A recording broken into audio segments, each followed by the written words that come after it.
I'm excited to talk to you today about our recent research at the intersection of misinformation, journalism, and CSCW. This is a teaser for what you can expect to see in our paper. I first want to highlight this quote from one of our participants, which I feel mirrors the reason we ventured into this area of research in the first place. They said, "I feel like I'm coming with a knife to a gunfight in terms of reporting on bad actors who are trying to spread misinformation and disinformation on social media."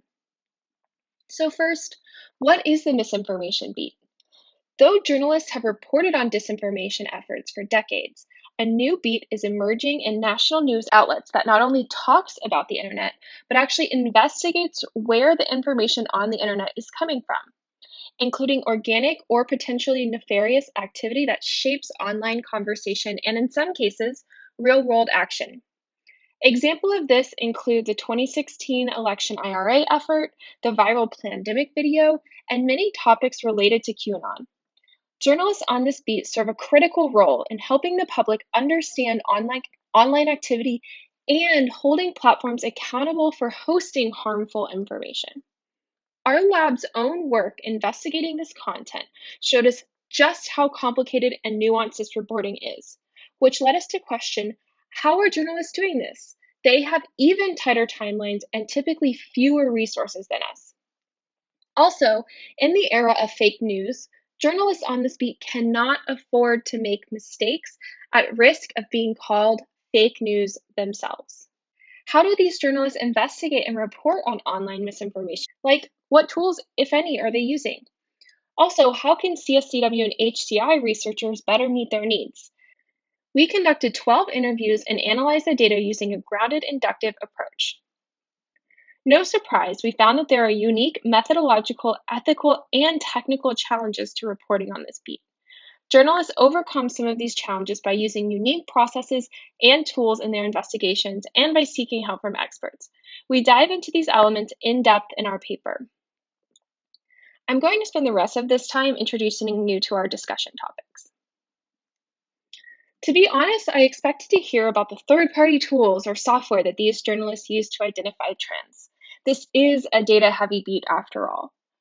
We did hear a little of this, but mainly we heard about how these journalists actually become part of online environments to do this work. They scroll through their Twitter feed, join private Facebook groups, secretly lurk in Discord chats. They actually have to be there, reading the content to do this work. In this way, they adapt their traditional investigative journalistic skills to the online environment. Third-party tools and trend trackers can miss subtleties of suspicious information in these spaces, highlighting the need for a trained human eye to be here.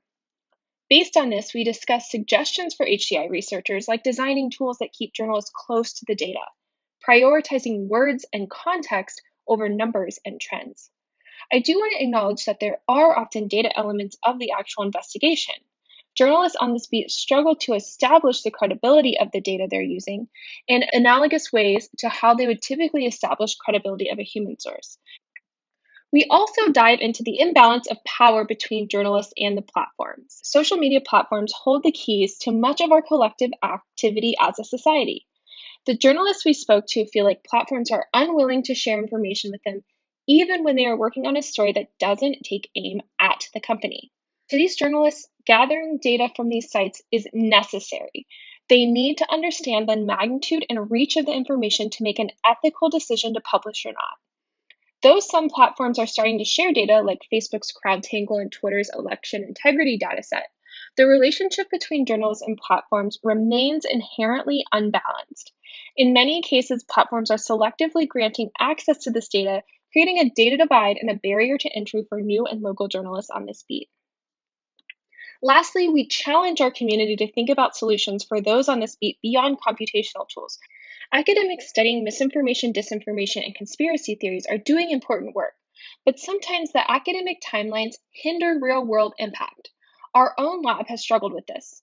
Lives have been lost while we were waiting for peer review. In the paper, we discuss timeline ethics and motivational mismatches that have troubled these kinds of collaborations in the past. And next, we plan to try something new and study how the academia-journalism collaboration on this beat might be improved. That's all we have time for today, but I'm happy to answer any questions today or offline as you read the paper.